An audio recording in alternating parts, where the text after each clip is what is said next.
Bonjour et bienvenue. Imaginez un langage universel qui permet aux intelligences artificielles de dialoguer directement avec des outils, avec des logiciels externes. C'est la magie du modèle Context Protocol créé par Anthropic, on l'appelle aussi le MCP. Anthropic, c'est la société derrière l'intelligence artificielle Claude. Le MCP, c'est un système innovant qui connecte vos intelligences artificielles à des outils pour leur donner des capacités supplémentaires. Imaginez par exemple lire des mails dans votre boîte Gmail. Pour cela, on va utiliser le Docker Desktop, un outil très connu qui intègre une nouvelle pépite, le MCP Toolkit, simple et sécurisé, et qui s'intègre avec Cursor, VS Cline, Rucode et d'autres environnements. On va sur la page docker.com et on installe le logiciel après avoir téléchargé l'exécutable suivant son système d'exploitation. Une fois que la fenêtre s'ouvre, ça ressemble à ça. Tout se passe sur le menu de gauche.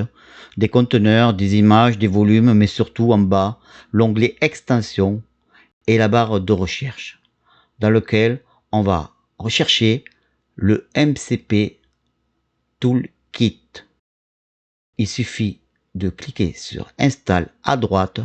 Pour l'installer, c'est pas plus compliqué que ça. Il va se mettre sur la liste de gauche et une fois qu'il est installé, on l'ouvre. La magie apparaît, un choix de nombreux outils de serveurs MCP qui vont pouvoir communiquer avec votre intelligence artificielle. Nous, on va chercher dans la barre de recherche le MCP Memory et on l'active une fois qu'on l'a trouvé. C'est un serveur MCP. Et ensuite, on va aller dans le MCP client et on va choisir avec qui on l'utilise. Dans notre cas, ça sera avec Cursor. Donc, on le connecte et si Cursor est déjà installé, ce sera connecté. Si jamais Cursor n'est pas installé, il suffit d'aller sur cursor.com. On va continuer, télécharger l'exécutable, l'ouvrir afin d'avoir Cursor sur notre machine. Vous connaissez très bien ce genre de procédure pour installer un programme.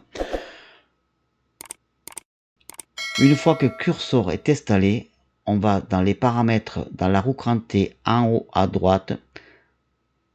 Ensuite, on descend. On va dans Tools Intégration. N'oubliez pas de vous enregistrer sur Cursor. On voit bien le MCP Docker et on le connecte s'il n'est pas connecté. Sinon, on revient dans Docker et là, dans MCP client, on déconnecte, on reconnecte.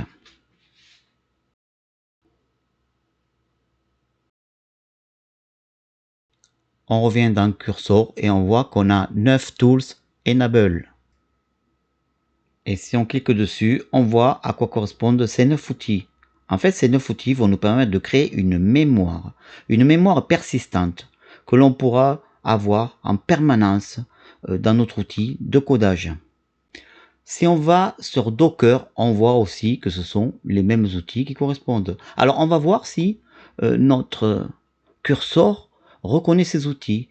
On va lui demander, par exemple, de mémoriser les commandes de Docker. Docker utilise des commandes, fais-moi une liste et mémorise chaque commande.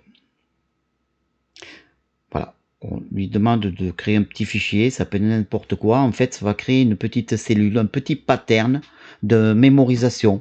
Alors, je découvre cet outil, ce MCP Mémorise avec vous. Je trouve qu'il est intéressant et je l'utiliserai dorénavant. Donc là, il m'a fait la liste des commandes de Docker. J'aurais pu lui demander n'importe quoi, une liste d'intelligence artificielle ou autre chose. Et là, il me demande si je veux la sauvegarder. Donc ça veut dire qu'il sait qu'il a la capacité de sauvegarder cette liste à travers le MCP. J'ai dit par exemple de le mémoriser. Et là, il appelait une fonction calling create entities qu'on a vu qui correspondait à une commande qu'avait le MCP. Donc il a créé un petit fichier de mémorisation qui s'appelle Docker et qui met en relation, c'est-à-dire qu'il mémorise des commandes Docker. Si on revient sur Docker, qu'on va dans volume, en bas, on a le MCP Memory, c'est un volume, et dedans on voit qu'il y a le fichier Memory JSON, et c'est dans ce fichier qu'est stocké les informations qu'on lui a demandé de mémoriser. Donc mémorise, par moment, il vous demandera si vous voulez mémoriser des informations.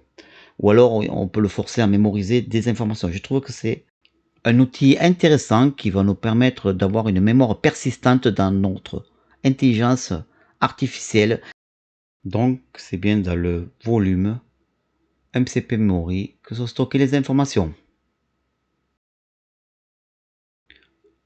Auparavant, j'ai tout fermé, je rallume mes logiciels et programmes et j'y demande de me lister les connaissances actuelles pour voir s'il a mémorisé. Et là, il appelle une nouvelle fonction qui s'appelle read. Il lit effectivement la mémoire et il me liste les informations qu'il y a dans cette mémoire. Donc, ça fonctionne vraiment très bien. Si vous voulez découvrir d'autres outils, vous êtes sur la bonne chaîne. Ces outils vont nous permettre de faire du codage, du vibe coding et de créer des workflows, de créer des logiciels et des applications. Donc, si vous voulez aller plus loin dans le codage et le vibe coding et la découverte de workflows vraiment intéressants, vous êtes sur la bonne chaîne. Merci d'avoir visionné. Je vous dis à une prochaine. Surtout, n'oubliez pas de liker et de vous abonner. Merci, au revoir, à bientôt.